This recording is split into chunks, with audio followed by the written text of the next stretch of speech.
Lee Collins, news and comment. It's Monday, April 6, 2020. Our con man in chief hogs the podium. He exacts revenge. He slams the media. And he promotes snake oil along with blue sky.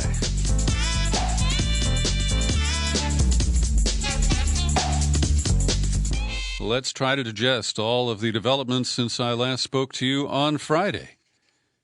On Friday afternoon, as I was recording the podcast, Trump was presiding over one of his sideshows, and he monotonally read a statement that had been drafted for him, saying that he recommends that we wear cloth face masks, not the surgical ones. We got to save those for the frontline medical pros. But some sort of a face cloth to prevent us from exposing other people to what comes out of our mouths and noses, sneezes, coughs, spitting, even unintentional, the kind of launch of spittle that happens when many people speak. And he immediately undermined his own statement by saying he won't be wearing one.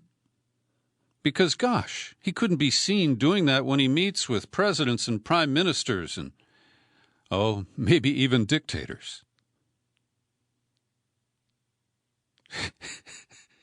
And when you look at that, you see just how uncommitted he is to trying to use the period of time when this nation is essentially shut down to not minimize the risk, but to mitigate the risk of spread to more Americans as the death toll counts.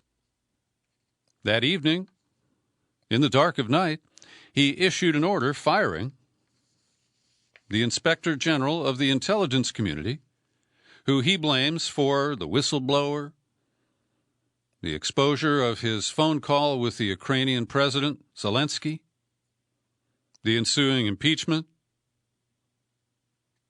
And all of these people are just terrible, and they have got to go.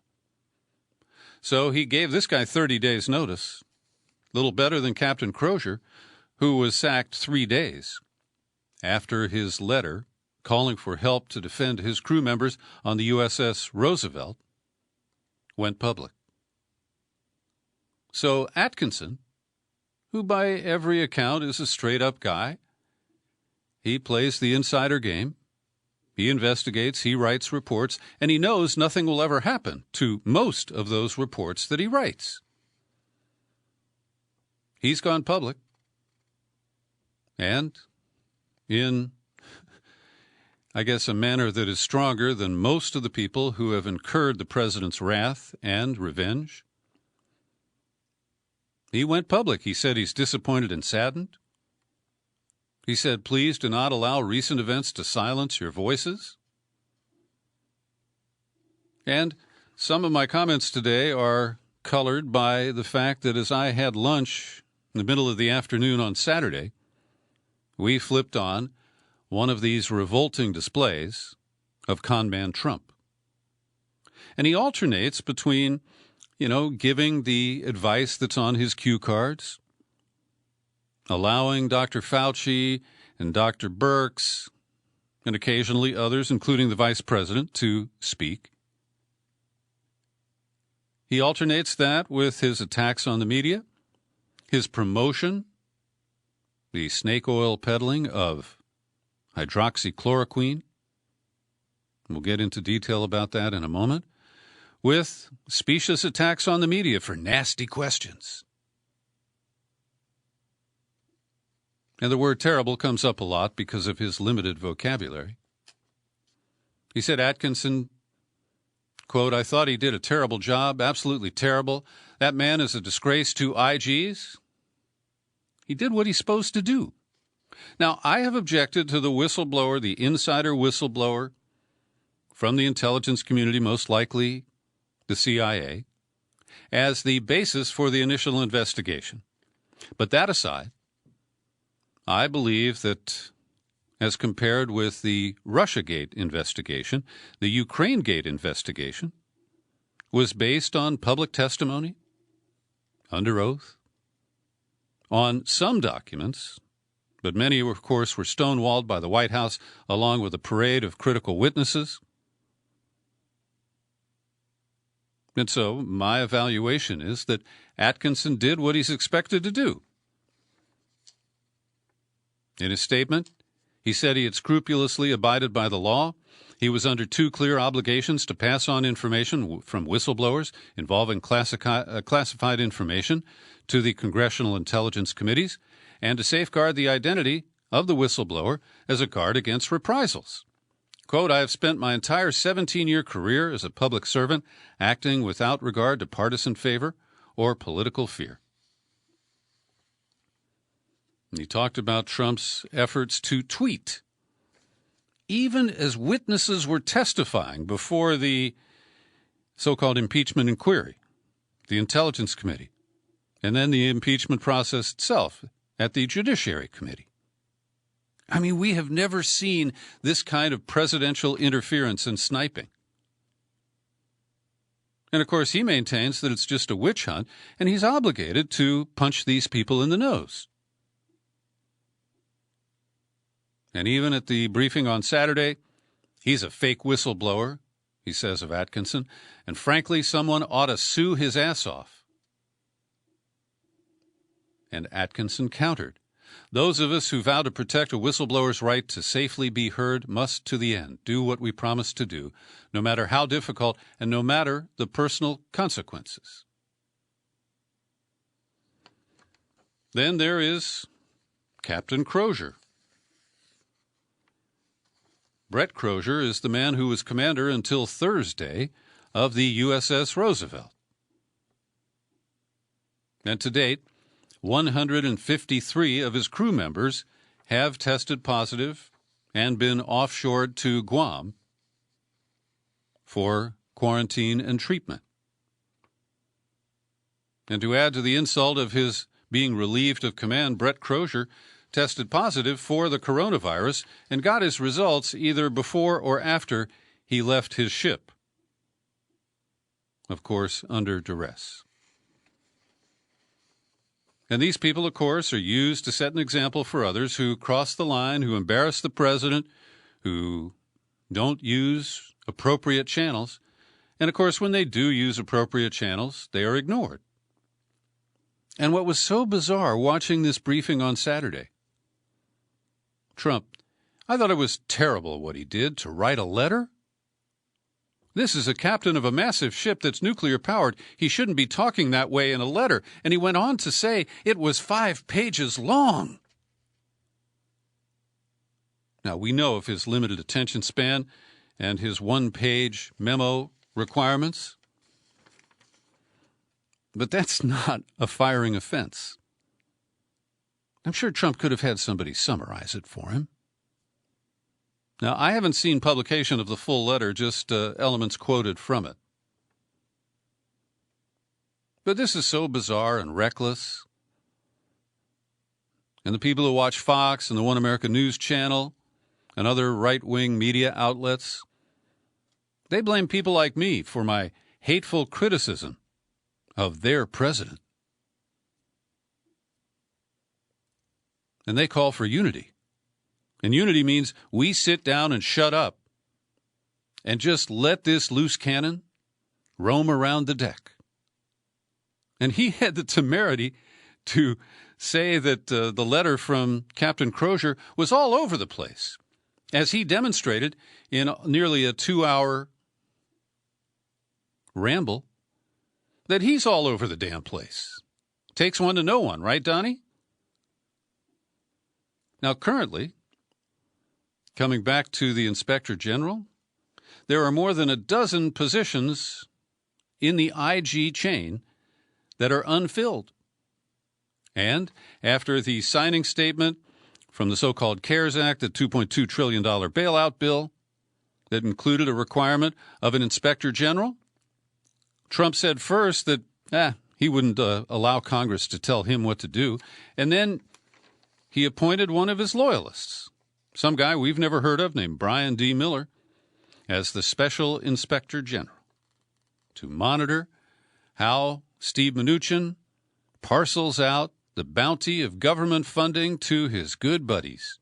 Oh, and we'll get to the vultures here who are circling with other corporate opportunists in just a short while. Now, there's one Republican who's spoken up and in veiled comments criticized the president for the briefings and in particular for contradicting the experts who appear on the same podium with him. It's as if he doesn't hear them or he thinks we don't hear them. So this comes from the Republican senator from West Virginia, Shelley Moore Capito. I think he probably would be better served, and maybe others would, when it's not used as the press conference for everything else. I think he should leave, let the health professionals guide where we're going to go, Dr. Fauci, Dr. Birx. And so sometimes I think it goes off the rails a little bit, but you know, that's the way the president conducts business. Isn't that sweet? Always the exception and the rationalization for this man's criminally negligent behavior. Self-indulgent, narcissistic, vengeful. The only time we've seen him express any compassion is when he reported, it was last week sometime, that an unnamed friend of his was stricken with coronavirus and not doing well.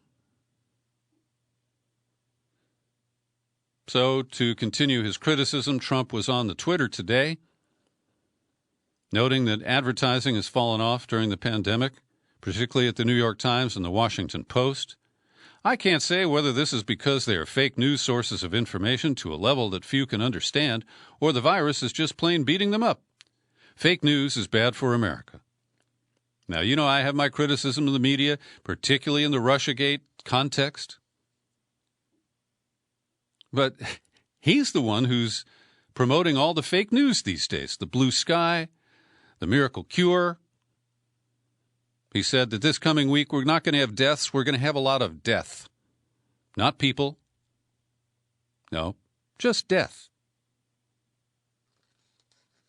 And his deflection, at the same time as he tries to act like a strong leader, a wartime leader, he says, just packaging himself for re-election in November. It's so insulting.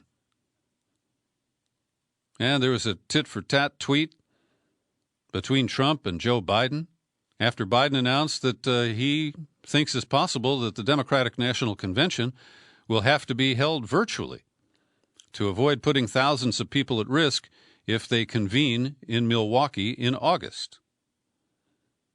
So Trump digs, such a convention would be one where Biden doesn't have to show up. Gee, I wonder why, he says. Now, there are many of us who are critical of Biden who may ask the same question.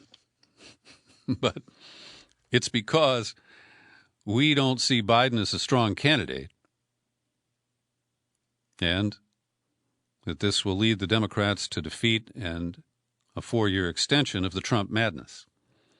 So central to Saturday, and according to other reports, because I couldn't watch again on Sunday, Trump repeatedly promoted the use of hydroxychloroquine, used for malaria, rheumatoid arthritis, and lupus. And he keeps saying that the drug is being tested, there are powerful signs of its potential. Then he equivocates, but what do I know? I'm not a doctor. And then he encourages people to take the drug. Just like one of those TV ads. Ask your doctor, and the side effects include that your feet might fall off and your brain may stop.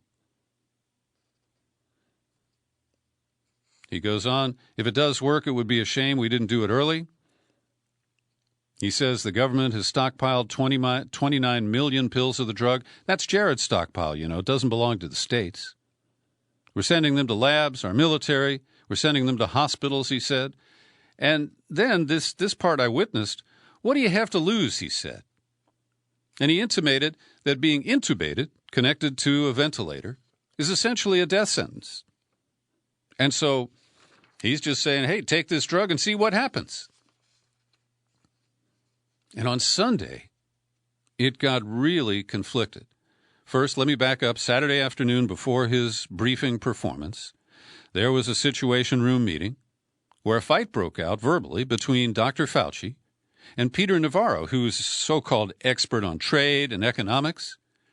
And he passed around a bunch of folders, and I don't know what was in them, but he claimed that this was the evidence that hydroxychloroquine worked in China, and Dr. Fauci has repeatedly said that that is not a controlled study, it's not scientific, and that the side effects are dangerous and fatal to certain people who may not know conditions they have that would lead a round of this drug to kill them.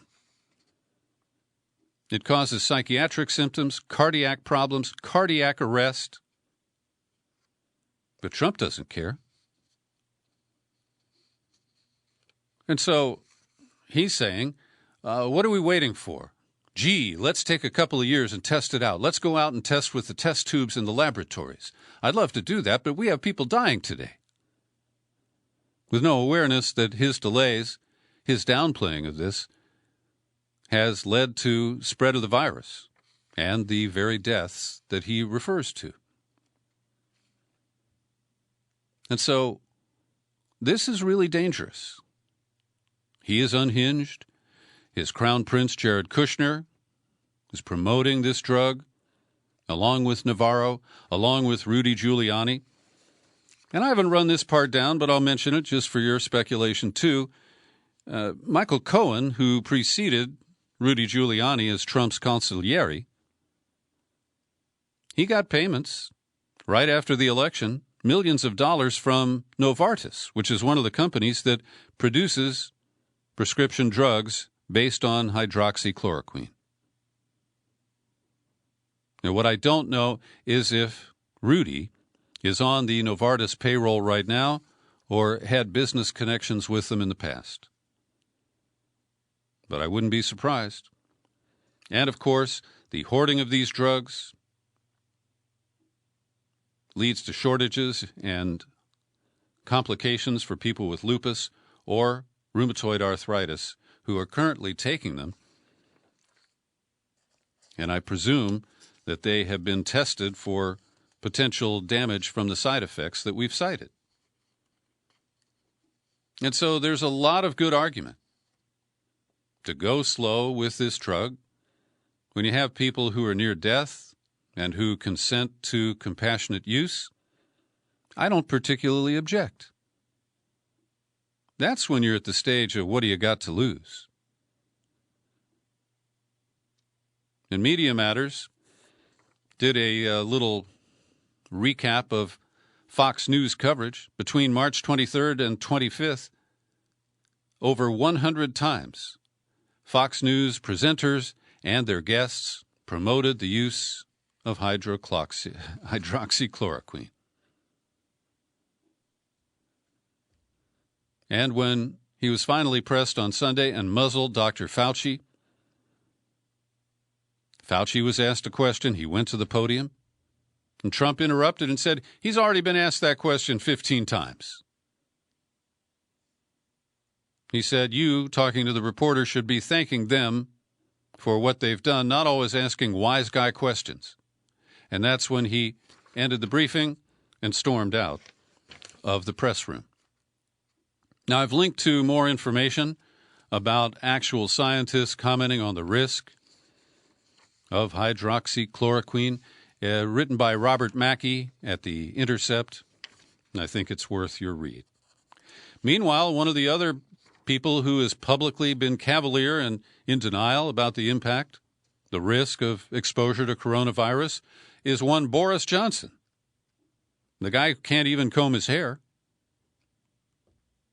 He was admitted to hospital Sunday morning. Queen Elizabeth gave a speech trying to buck up the British people. It's only the fourth time, other than her Christmas message each year, that she has addressed the British public. That's in 62 years. And today we've learned that Boris Johnson has been moved to intensive care. Now, I don't wish him death from coronavirus, but I hope we can start to see how idiots have been presiding over this pandemic response. And the waffling Democratic governor of Wisconsin, who had been in lockstep with his Republican legislature and saying, no, let's have the primary election on Tuesday, April 7th. Well, today he finally signed an executive order postponing it until June 9th. And his excuse was, oh gosh, we're not going to be able to hold municipal elections, and that's going to leave a gap in state government. But this is as facile and idiotic as the claim of Georgia Governor Brian Capt that it wasn't until last week that he learned that the coronavirus could be transmitted by people who are asymptomatic. Everybody's known that for months. But it just reached Brian Capt. I think he used up all his brain power rigging the election that defeated Stacey Abrams last year. And a federal judge in Oklahoma has granted a temporary restraining order against the state's ban on abortion during the coronavirus pandemic.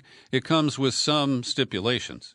He's basically saying that because Oklahoma has an unconstitutional 20-week limit on abortion, that any woman who would hit the 20-week limit between now and the scheduled end of the ban in late April, April 30th, should be permitted to access abortion. He also lifted the ridiculous, irrational ban on medical abortions using pharmaceutical products.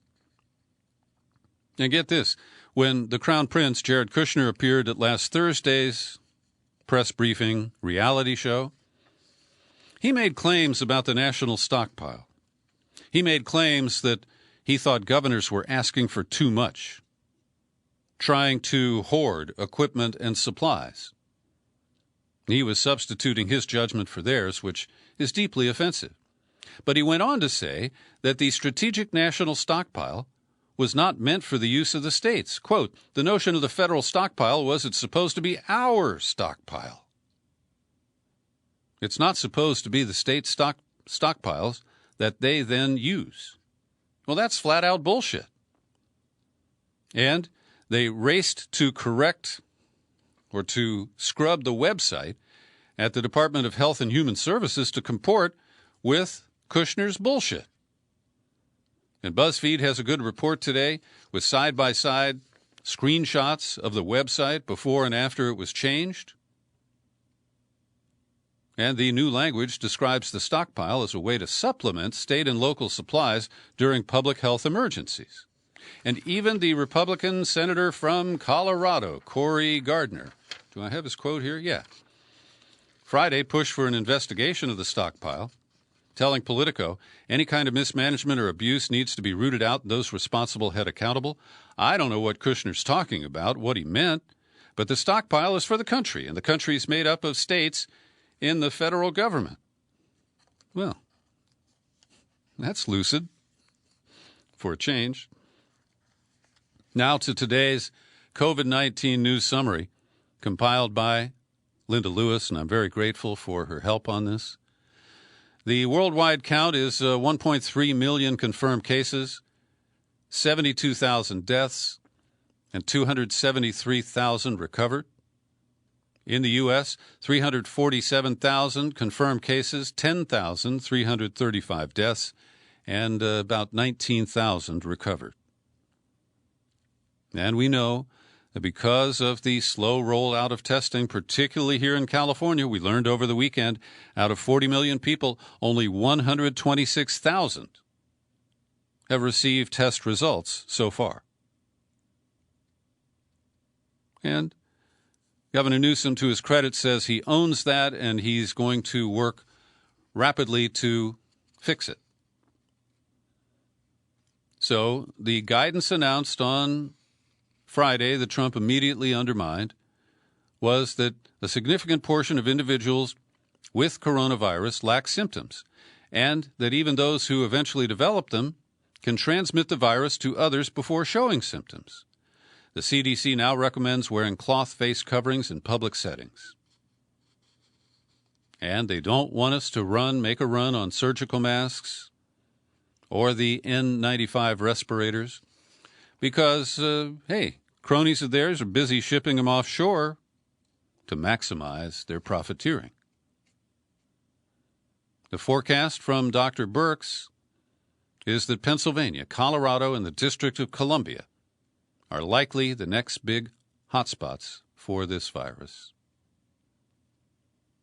Now, at the Saturday conference, news conference, press conference, reality, whatever you want to call it, he defended the use of the Defense Production Act, and he's all over the place because he's gunning for 3M, which already has contracts to supply entities in other countries with face masks and similar supplies.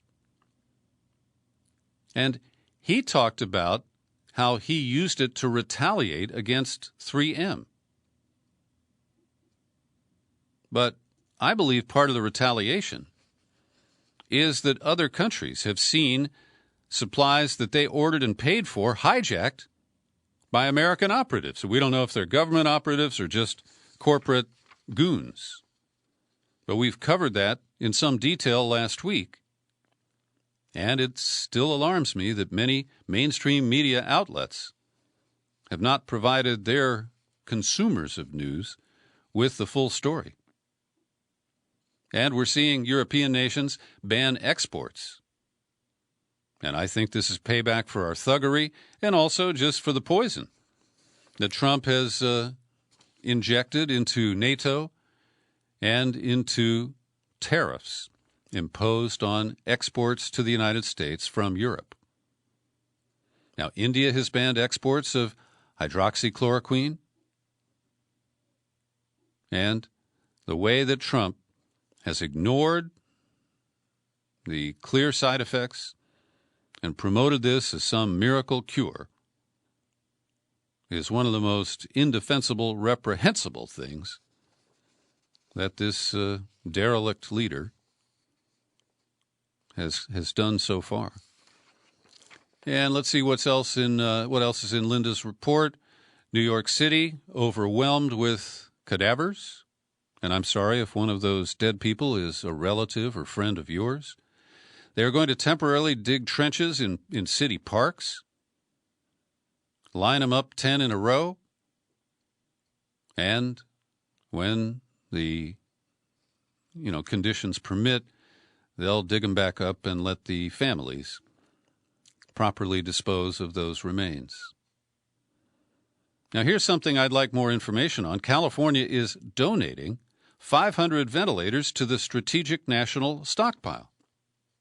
Now, based on what little I know about this so far, I would much prefer that Governor Newsom loan 500 ventilators to Governor Cuomo to be dispersed in New York, where it appears the next 2 weeks are going to see critical overloads in the medical response.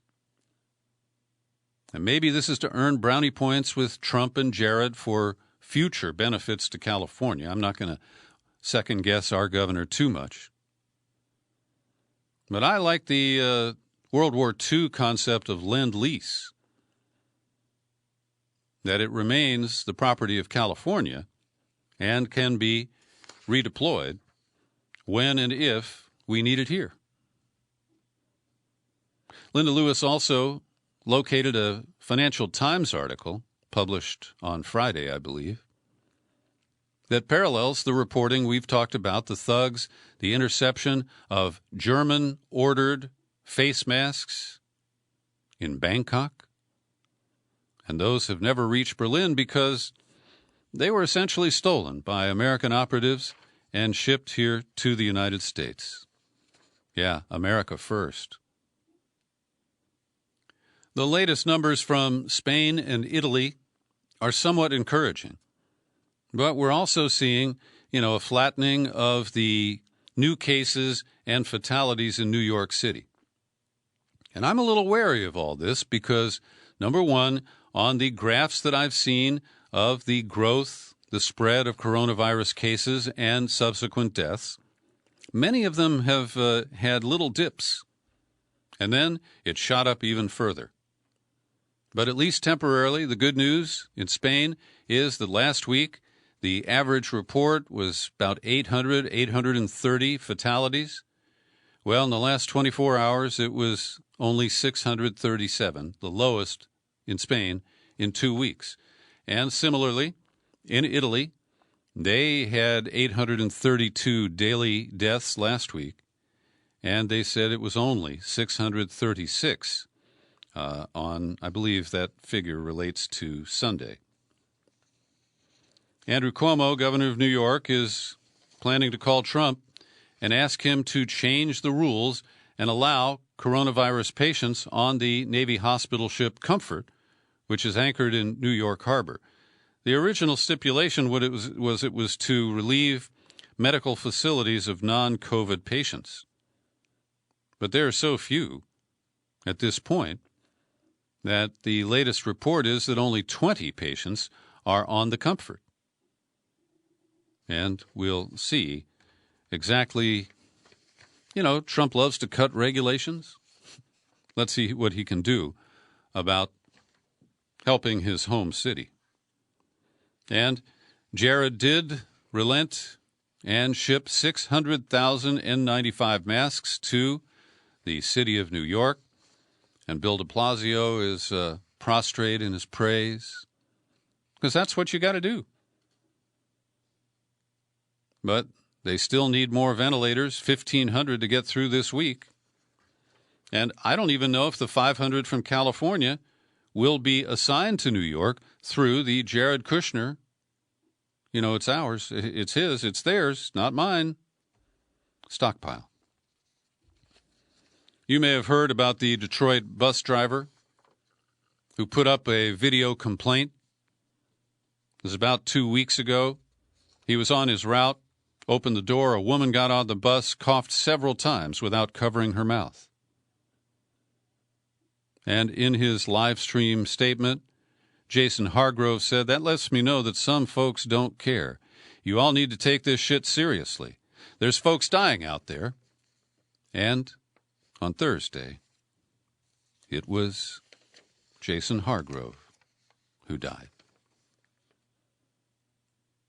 Now, one of the other things I observed in Trump's behavior at the Saturday dance was he was asked a question about some glitches in one of the features of the CARES Act, that is loans to small businesses that could be forgiven if they meet certain criteria, paying it to employees, covering the rent, that sort of thing.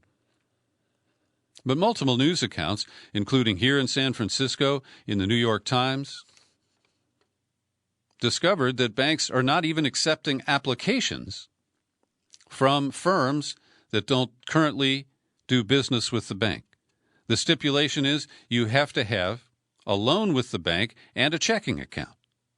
And if you don't, the window is closed. And even a business, Melissa Perry, she has a New York business that employs 6 people, has for years had a business bank account and a $42,000 line of credit with the Bank of America. But she was denied because she didn't have a B of A credit card. Now, this is bullshit. And I did a brief interview with our local congressman, Jared Huffman, for a Spanish language program that we produce here. And I asked him about that, and he said flatly that was not the intention of the legislation, and that he thinks that this is changing because they're shaming these bankers, and that some of these revisions are already in the works. And I do, have some sympathy for the banks because they were told on Thursday to start taking applications on Friday. But by inserting their own stipulations, I consider that to be an onerous act. For God's sake, it's not their money they're loaning. Sorry. Then we see that corporate lobbyists are trying to take advantage of the crisis to achieve objectives that were on their agendas before the crisis arose. So here in California, all the big internet companies, Google, Facebook, Twitter, they're trying to get the state of California to delay the implementation of the new privacy laws until 2021. They want to be able to buy and sell your data, give it to the federal government, whatever they want. And they want an entire extra year before the law goes into effect. You got Uber out there saying, come on, this AB 5, the gig law that converts our serfs, the independent contractors who aren't independent contractors, into employees, we can't bear the burden. We collected billions and billions in our IPO, but we don't want to share that with the little people who drive our cars because, after all, they're just working for us for a while until we can get the driverless cars out there on the streets. And Amazon, they want relaxation of the rules so that they can use drones to deliver packages. You can imagine there's a huge cost savings over human drivers, vehicles, and fuel. And then there are the vultures of Wall Street. They're not concerned about the death toll in New York City. No, they're gaming to get a piece of the action. And this comes in two ways. Apollo Global Management, a large private equity and financing firm, is pressing the government to expand the types of assets eligible for collateral in the Federal Reserve lending program. Now, this same company is in a separate article in the New York Times. Investors see opportunities in companies sent reeling. These are vultures, friends. And the same group, Apollo, Avenue, Fortress Investment Group, BlackRock, they are poised to pounce on companies that have too much debt and can't stay afloat, as most business is shut down. Firm after firm has set up funds. And one of them bragged that after the Great Recession of 2008, we had some of our best returns coming out of the global financial crisis. That's the founder of Pennant Park, Art Penn. They got $3.5 billion in cash ready to buy up vulnerable companies. Interesting piece published today at Politico. Before Trump's inauguration, his team, the transition team, including some of the people who had been appointed, like Wilbur Ross, Secretary of Commerce, Rick Perry, who disappeared at the end of the year as Energy Secretary, they were forced to sit through a 3-hour meeting where they were briefed by the Obama team about a live test, a live simulation that had been recently conducted. They were briefed on a pandemic that came from a novel influenza known as H9N2. They tell us the octogenarian Wilbur Ross slept through parts of the meeting, and that other people like, Mike Flynn, who was still on the job but had been outed that day for the allegations that he lied to the FBI about his phone call with the Russian ambassador or foreign secretary, foreign minister, I think he's called. But we know that the Obama team repeatedly offered transition support to the incoming Trump people, and most of it was rejected. They weren't interested in learning the ropes, in reading the latest reports, in finding out about the risks that they would have to deal with when they took office. At least 30 representatives of Trump's team were there, and they were assigned to seats next to their closest Obama administration counterpart. Oh, boy. And Trump blames Obama wherever he can. Oh, yeah, they didn't tell us about this. It's been reported that Trump himself was told by Obama himself that North Korea and a virus pandemic were the greatest risks he might face. Every day I stop for a minute to thank the people who support my work here at the Peter B. Collins Podcast, including Paul Karsh, Abby McMillan, Eugene Hetzel, and we got a nice big contribution from Dean Peters. I think I failed to thank you for that, Dean. That occurred it posted on March 23rd at PayPal. I appreciate that. You're welcome to take out a subscription. Go to peterbcollins.com/sign up, and the details are all there. You can also use PayPal to send a one-time contribution of any amount. Link it to the email peter@peterbcollins.com. And I'm working on a plan where I'm going to suspend my appeals for new subscriptions and ask you to donate to the PBC Relief Fund. And I'm going to seed it with $1,200, the amount I've been promised from the federal government, just like you.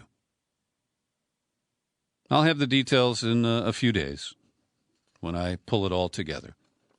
Want to recommend that you see John Oliver's show, aired last night on HBO. He continues to produce programs from an undisclosed location with limited production values and no live audience.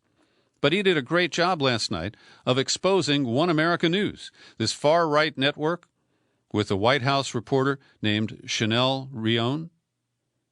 You may have seen her ask these puffball questions of Trump where he says, nice question, not so nasty like CNN fake news. Well, these are plants. And this woman, Rion, last week, attended a meeting that she wasn't even invited to, saying, well, she had special permission from the White House press secretary. And she stood up and asked a question where she basically smeared everybody else in the room, saying that they were feeding the American public Chinese communist talking points and questioning their loyalty. All right, I got a few things you should know that are in my stack here. A doctor who in Russia heads their Alliance for Doctors, Anastasia Vasilevia, she was detained by authorities after she accused the Kremlin of low official numbers for coronavirus infections, referring to them as lies. Also, the New York Times, in a front pager on Sunday, disclosed that they took a look at the air traffic from China to the United States, starting in early January, and then the point where Trump claims he shut down travel from China. And at least 40,000 people were permitted to enter the United States after Trump says he had shut it down. And those 40,000 people report that they didn't even get the usual scrutiny from the customs officers as they deplaned mostly at Los Angeles and San Francisco international airports. But Trump makes it seem like, oh, yeah, we buttoned that up. And I was the only one who wanted to do it. You know, he's a hero at all times. Over at the United Nations, the Security Council has not met recently, and the Secretary General, Antonio Guterres, is trying to convene the group to take action, unified global action, to manage the pandemic. But most members of the Security Council, led by the U.S., China, Russia, they're not interested. I mentioned on Friday that last Thursday Trump tweeted what appears to be a pack of lies. He claimed he had talked to Crown Prince MBS in Saudi Arabia and to Putin earlier in the week, and that they had agreed to a truce in their oil war, which, as Scott Ritter recently explained, is really an attack on U.S. production and the costly fracking that produces very expensive oil. So Trump said on Thursday and tweeted it, he believed that Russia and the Saudis were near a deal to cut production. But it appears to have sparked even greater tensions between Russia and the kingdom. And that underscores that Trump was bullshitting. And Twitter, despite the fact that they banned Elon Musk from tweeting anything that could cause a shift in the stock in Tesla or his other companies, they don't impose that same ban on Trump when he does things that cause a rally in the market. And today, at least in the early trading on Wall Street, there was a big jump. Are they delighted at the increasing death count in New York? Or Trump's, what word can I use? His beautiful management of the crisis? I often comment on the quality of journalism from Britain's Guardian newspaper. And where I value their work is their reporting in the United States that our own mainstream media doesn't bother to engage in. But here is a stinker, real yellow journalism today from The Guardian. They are reporting that the Chemical Weapons Watchdog, the Organization for the Prohibition of Chemical Weapons, OPCW, will be publishing a report this Wednesday repudiating the whistleblowers, the actual field inspectors who went to Duma, who went to Ghouta, and declared that the claims that Syria used chemical weapons that were dropped by bombs, including nerve agents, were false.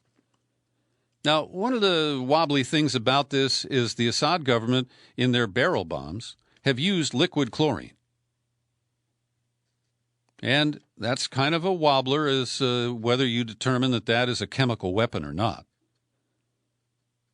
But the accusations have often included nerve agents, and the inspectors who went to the field, who blew the whistle when their reports were scrubbed at HQ, they've not only been silenced, but here is the outlandish claim from the OPCW. The supposed whistleblower controversy last year, which the organization comprehensively rejected with an official inquiry, even though the criticism was found to be baseless, it does not stop the conspiracy theorists. Yeah, that's how you dismiss and marginalize honest reports and those who take those jobs seriously. Bill McKibben has a piece that kind of balances the Guardian's bad coverage.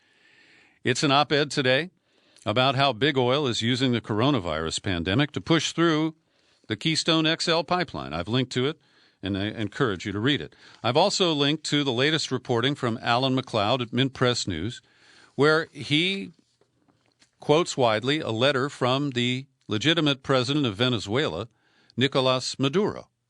And it's an appeal to the citizens of the United States. From the beginning, he says, Trump downplayed and even denied it the same way he's done with climate change. Today, the crisis in the U.S. aggravates simply because, despite having the resources, he's not willing to transform the healthcare system to prioritize full care for the population instead of profit-based private medicine, insurance companies, and the pharmaceutical industry. That's a pretty cogent critique of the mess that we have as a healthcare system that is based on profit. And Maduro has mobilized his forces because he is a goddamn socialist. He has very few resources. I think there are like 18 ICUs in the entire country. Don't quote me on that, but that's what I recall reading. So his appeal continued. I wholeheartedly ask you not to allow your country to be dragged once again into another unending conflict, another Vietnam, another Iraq, but this time closer to home. We in Venezuela do not want an armed conflict in our region.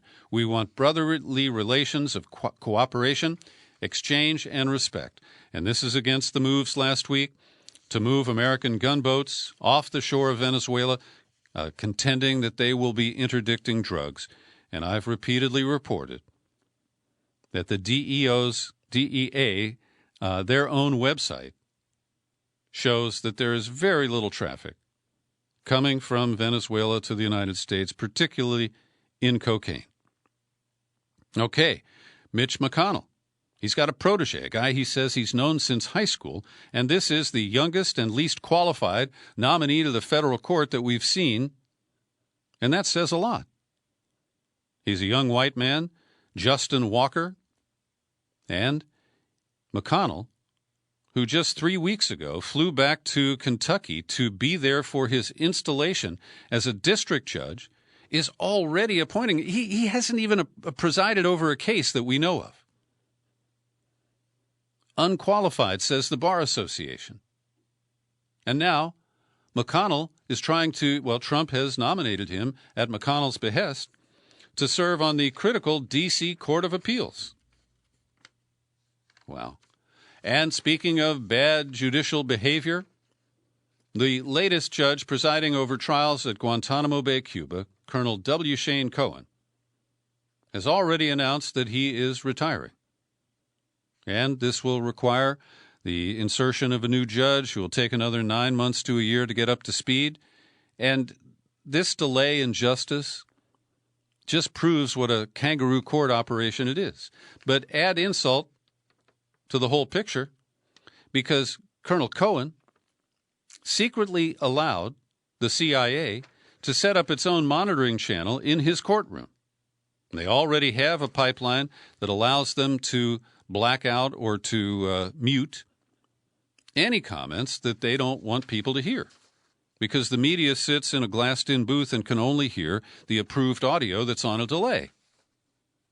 Well, this second pipeline allows the Defense Department and others in the community that would be embarrassed by the torture programs to black things out, even things that are public knowledge. For example, on January 27th, a defense lawyer who was questioning the torture doctor James Mitchell, he and his partner got $83 million to devise the enhanced interrogation.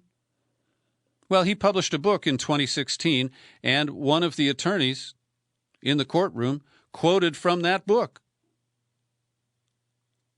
And the CIA cut out a part where it described a police force of the CIA who was on site at the black sites where the torture was conducted.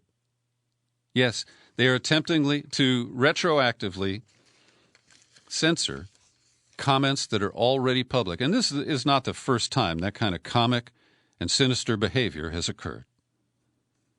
The FISA court, the super-secret Star Chamber, has ordered the FBI to report back in just a few weeks after the Inspector General, who's likely to be bounced by Trump, revealed that in the review of 29 wiretap applications in terrorism and espionage investigations, they were all defective. And it relates to the underlying file, the Woods file, that is supposed to substantiate that every claim in the warrant request is accurate. So by June 15th, they have to, the FBI is required to submit a sworn declaration, about their investigation into themselves. That's the only way the FBI ever submits to investigation. Sure, we'll look into that, and we'll let you know what we find. Finally today, many of you know about David Talbot, the brilliant author and former editor of Salon. Well, on Facebook yesterday, he linked to a blog post by a man named John Katz. This is not Jonathan Katz, the reporter who covered the disaster in Haiti that followed the disastrous earthquake more than 10 years ago. This John Katz says that he was a media critic, and he spent some time as a film producer. And so he's fascinated by the dueling daily briefings, Governor Cuomo in the morning and Donald Trump in the afternoon. And I think he makes some interesting points. He's not trying to promote Cuomo as the wunderkind who should be substituted in as the Democratic nominee. But I think he makes some good remarks about the way they're presenting themselves in media, and it does make Cuomo appear far superior to the bumbler in the White House. Thanks for listening all the way to the end of my daily news and comment podcast. You're free to share it all over the place. You'll find it on YouTube. I'm Peter B. Happy trails to you until we meet again. Happy trails.